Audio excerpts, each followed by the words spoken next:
the back. Excellent. Okay. We'll let Coach make a statement, then we'll go into questions. Yeah, hard-fought victory. Obviously, hats off to Middle for the way they played and competed, which is what they do every time they've been here. Obviously, a lot of stuff for us to improve on, but I'm going to focus on the positives. I thought, obviously, the way we ended the game, with the offense giving up the safety, but the defense going out there, putting the fire out, running to the fight, as we call it.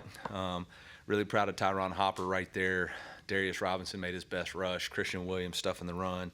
And then offensively to go out there and finish the game with the ball in our hand, I think is a real positive moving forward. I know there was a couple of games last year that we weren't able to do that sort of back and forth situation. So that was good to get the work in. Again, a lot of things to clean up, and I'm sure y'all will start asking me about those right now. So with that, I'll open it up for questions. Eli, the last 3 minutes or so, you talked about how you did close it out. Those previous 6, just kind of, can you address, obviously you have the safety and the couple penalties that back you up, just kind of the middle of the fourth quarter, what you think was going on? Yeah. Obviously, we got beat on a protection issue right there. We made the first guy miss, and then Brady got pressure and was trying to make a throw. Obviously can't do that. Got to be much better in protection. And 4 sacks is way too many. Definitely disappointed by the amount of pressure that we faced tonight. I didn't anticipate that going into the game. I knew they were a big pressure team, but didn't feel like we were going to struggle as bad as we did with it. So got to go back to the drawing board on getting that corrected.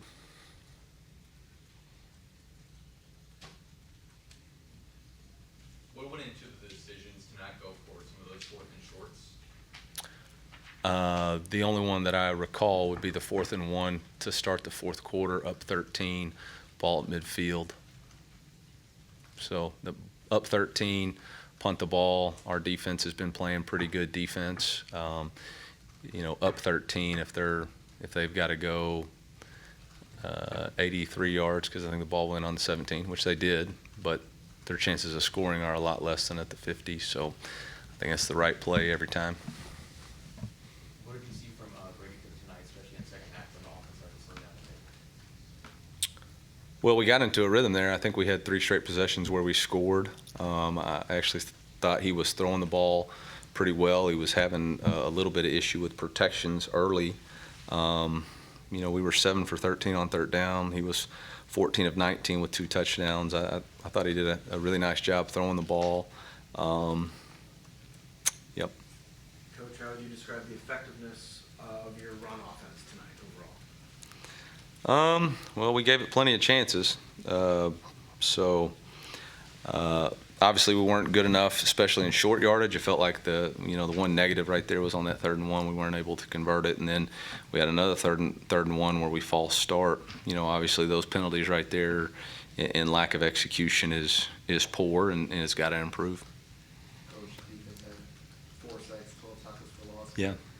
MTSU was also 9 of 18 on 3rd down, 2 or 3 on 4th down. So how do you kind of rectify those issues? Yeah, I think that's the kind of the interesting thing about the stats. We played really good in the first quarter and gave the offense plenty of chances to really try to start fast, and we were only up 3-0. And that was really disappointing. I felt like the defense, gave up 2 really long drives that we've got to continue to improve on. That's happened 2 weeks in a row, and 2 weeks in a row we don't have any turnovers. So, and I think 4th down conversions, they were 2 for 3 last week too. So. Obviously, a lot of things that we get to work on, and that's what we'll work on. On the kickoff to Marvin Burks caught hindsight, of course, maybe not run it out or go for it. What were your thoughts on that decision? Yeah, that's a clear, fair catch. Or we put them in on toes on the goal line. If the ball's over your head, you have to reach above it. That's a clear let it go. And if you have to back up to catch it, it's a clear, fair catch. So. Freshman mistake there. Really proud of Marvin. Marvin starts on 4 special teams. He's a 4 special team starter for us, which is hard to do as a true freshman. So it's a learning experience. You're going to have those, and to learn and win is the best kind of learning experiences. So proud of our team for getting us that. Coach, Vadiato was able to break containment pretty frequently in the second half. What did you see from him that allowed for more of those lead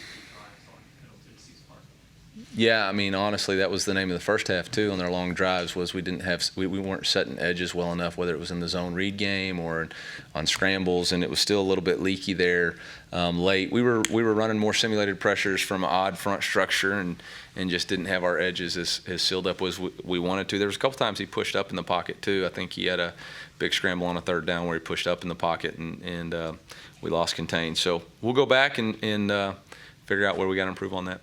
I mean, we knew he was a headsy player. We knew he was a gutty player, and he showed that tonight. Coach, that touchdown pass to Pete, is there something you guys saw that, that gave him that open wheel route where he was just wide open?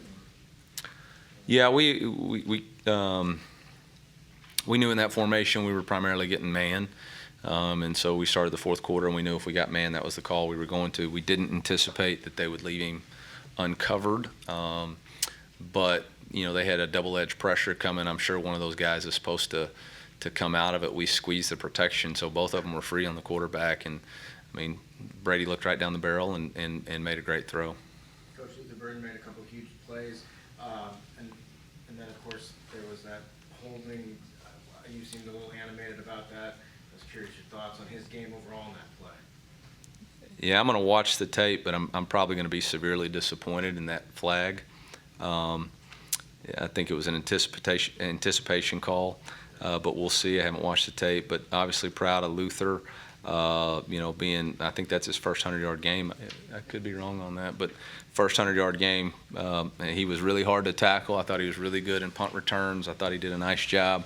Cody Schrader went over 4,000 yards for his career, which I think there's only three backs in college football right now that have active 4,000 yards. So really proud of him. Really proud of Nate for, he didn't get enough opportunities to carry the ball tonight. We've got to get that corrected, but he did show up big time in the pass game. So combined, I think he's right at 100 yards all purpose, which is good. You guys ended the game with 46 rushing attempts and 19 passing attempts. Was that the game plan coming in, or was that something you guys had to adjust to? We'll look at it. No, that wasn't the game plan going in at all. Coach, what did you like from some of the deeper passing looks that were there tonight?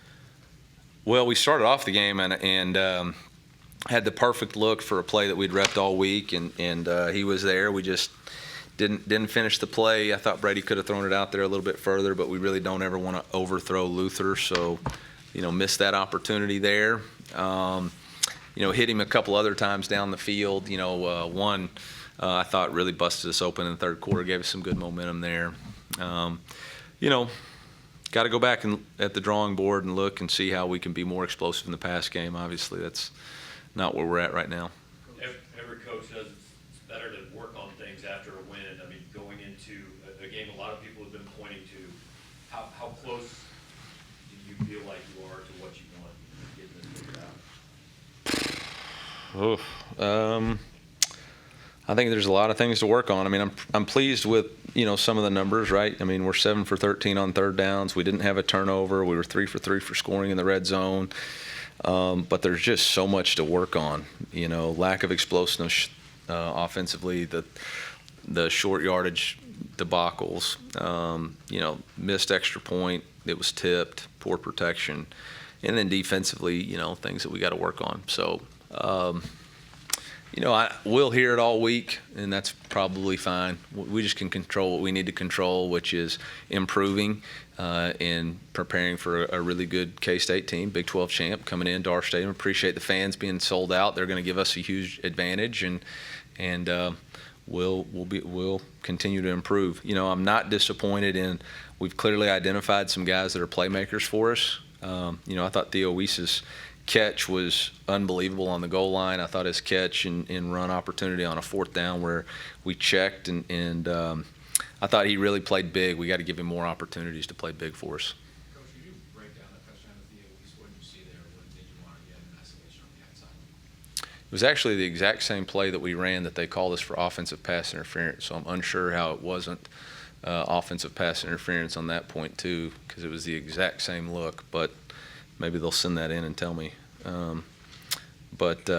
We motioned into a stack, and it's an option route for Theo, and he was able to break out based off leverage. It really was a heck of a throw, but he was able to extend his hands, make a contact catch. Coach, the offensive line, I mentioned it earlier, but what are those things you need to change I would say there's a good probability there's going to be some personnel changes. We're not gonna sit back and just, we're gonna make changes. We're not gonna stick with status quo, and we've had 2 games to figure it out, and if production is still not what it needs to be, we're gonna compete for the job. But we're not gonna continue to give up 4 sacks and run the same 5 guys out there. I know that. Coach, you mentioned Cody Schrader tonight leading the charge in yards.